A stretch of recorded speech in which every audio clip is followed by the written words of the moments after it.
Now move to the question period. One question, one follow-up. Start with Jim Bronskill from the Canadian Press. Good morning. You mentioned a possible tie through Facebook to the Chinese government in the operation that you've explained today. Could you elaborate on that, and to what degree is this repression operation you've identified the work of Beijing? And then I'll invite my colleagues to jump in. So as I said, attribution can take time. It requires a lot of analysis. And so at this point, what we can say is that one Facebook account has been historically linked to PRC and pro-PRC elements. And maybe I'll turn to Larissa if you have more to add. Sure. Thank you.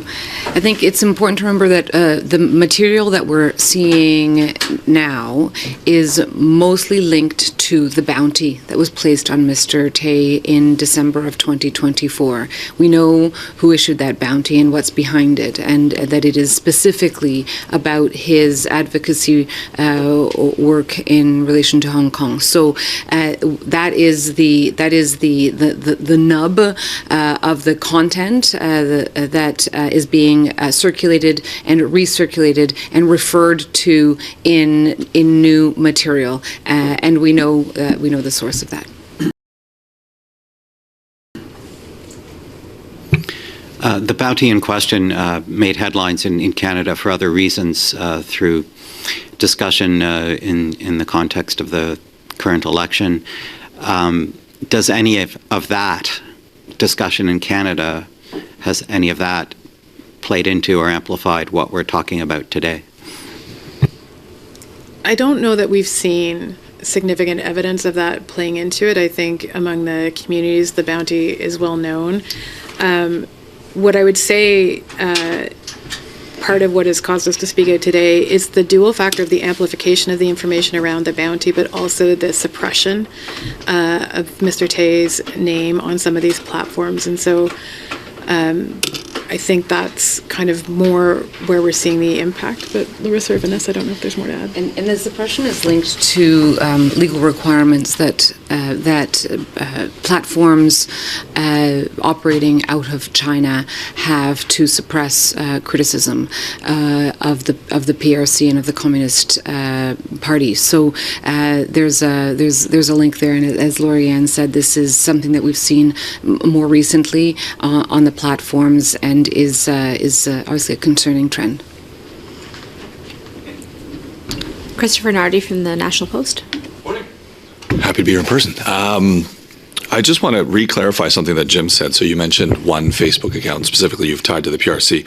The reading of this documentation heavily suggests that we think that the entirety of the transnational the search suppression, the repression, the bounty posters are linked to the PRC. Can you kind of explain that? You know, is the headline the PRC is undermining, or is it one Facebook account and then stuff is happening, but we're not sure who's doing it? So did you want to start us off, and then maybe Larissa? Certainly. Thank you for the question. So I think the elements that my colleagues have mentioned this morning are important to underline. The purpose of transnational repression is to stifle criticism of the government that is executing that particular acts. And so in this case, in terms of the discussion that's been happening during the course of the election, we should keep in mind that it really is one party agnostic. So it is to stifle the criticism of the government and those that dissent against those positions, in this case as it relates to the special administrative region of Hong Kong and of Mr. Tay particularly. Second, as Lori-Ann mentioned, sometimes it takes time to attribute that activity. What is important at this particular point in the campaign is that Canadians are aware that those two things are happening.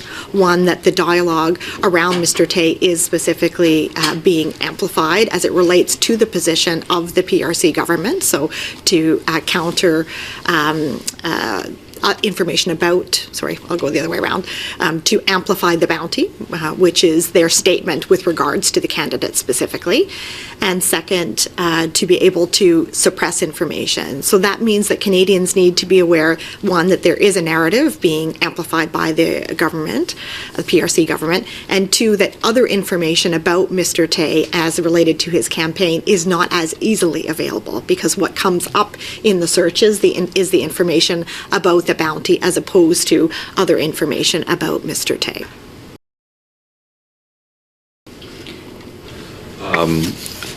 Number of other questions, so let me see which one I choose. You mentioned that a lot of this issue is related to platforms that operated out of China, but Facebook and, well, TikTok is I guess arguable, but Facebook especially is not China-based, but the one account that you linked to the PRC is on Facebook. So what has been happening in the case of Facebook? Why is a Meta account so actively, seemingly engaged with the PRC to commit transnational repression? Do you know? Larissa, did you want to?